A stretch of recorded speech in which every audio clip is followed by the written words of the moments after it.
Office des écoles moyennes et de la formation professionnelle du canton de Berne, remplir et soumettre des contrats d'apprentissage en ligne. Madame Schmitt est une entrepreneuse avertie qui a déjà formé beaucoup d'apprentis. Un nouvel apprenti aimerait commencer son apprentissage dans l'entreprise de Madame Schmitt. Pour cela, cette dernière doit établir un contrat d'apprentissage. Elle remplit le contrat en ligne et le soumet directement sous forme numérique à l'Office des écoles moyennes et de la formation professionnelle. Ce processus se règle en quelques étapes simples. Madame Schmitt doit tout d'abord se connecter au portail des entreprises formatrices, portail-entreprise.apps.be.ch. L'Office lui fournit, sur demande, les données d'accès pour la première connexion. Sur le portail, Madame Schmitt doit vérifier, modifier ou éventuellement ajouter les données concernant la formatrice ou le formateur responsable. Elle peut ensuite remplir un nouveau contrat d'apprentissage en cliquant sur « Contrat d'apprentissage » ou « Saisir un contrat d'apprentissage » dans le menu. Pour ce faire, il est important qu'elle dispose de tous les documents nécessaires afin de ne pas devoir interrompre le processus lorsqu'elle remplit le contrat. Les données relatives à l'entreprise formatrice sont reprises directement de la banque de données et affichées automatiquement. Madame Schmitt n'a donc pas besoin de les saisir manuellement et peut cliquer sur « Suivant ». Sous la rubrique « Personne en formation », elle saisit les données du futur apprenti, notamment ses noms et prénoms officiels, ainsi que son numéro AVS, qui figure sur la carte d'assurance maladie. Si le futur apprenti est encore mineur, Madame Schmitt doit aussi saisir les données concernant ses représentants légaux. Ceux-ci devront également signer le contrat d'apprentissage. À l'étape suivante, Madame Schmitt choisit la désignation de la profession correspondante, la durée de la formation, ainsi que la durée de la période d'essai. Elle peut aussi modifier le type de formation si elle souhaite adapter la durée de la formation. Elle fixe la durée de la période d'essai, qui doit être de 1 à 3 mois. Les données concernant la formatrice ou le formateur, enregistrées au préalable, sont reprises automatiquement par le système. À la prochaine étape, le nombre de personnes qualifiées qui exercent la profession en question au sein de l'entreprise formatrice est affiché. Cette donnée détermine le nombre maximal de personnes pouvant être formées par l'entreprise, conformément à l'ordonnance sur la formation professionnelle. Si la situation change, ce nombre doit être corrigé.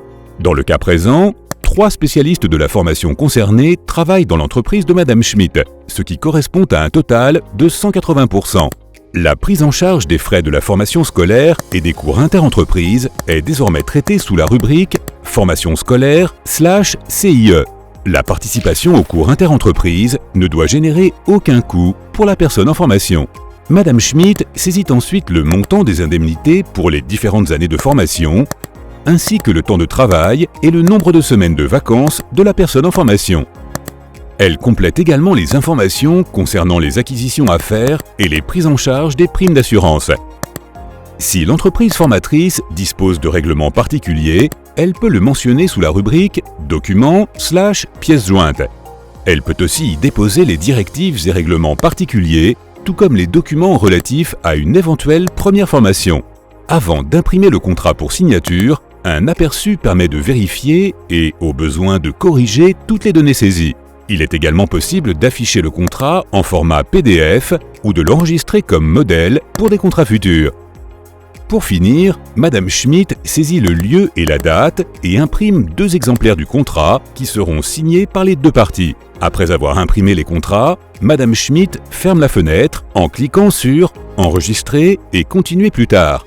Un exemplaire du contrat est conservé par l'entreprise formatrice, l'autre est remis à la personne en formation. Une fois que le contrat a été signé, Madame Schmitt se connecte à nouveau au portail et confirme qu'il s'agit du contrat signé en vigueur. Elle peut alors le transmettre sous forme numérique en cliquant sur « Soumettre le contrat aux autorités cantonales ». Le contrat est alors transmis à l'Office des écoles moyennes et de la formation professionnelle qui vérifie les données saisies. Il n'est donc pas nécessaire de l'envoyer par la poste ou de déposer le contrat signé sur le portail. Le statut du contrat peut être consulté en tout temps sous la rubrique « Demande ». Une fois que le contrat a été approuvé, l'entreprise formatrice en est informée par courriel. Le contrat approuvé ainsi que la lettre d'approbation sont déposés sur le portail sous « Contrat d'apprentissage ». La personne à former est informée de l'approbation par écrit. Vous trouverez de plus amples informations et des documents d'aide sous formationprof.ch auprès des organisations du monde du travail ou en vous adressant directement au service d'assistance de l'Office des écoles moyennes et de la formation professionnelle du canton de Berne. Utilisez vous aussi le portail des entreprises formatrices du canton de Berne pour établir vos contrats d'apprentissage de façon simple et sûre.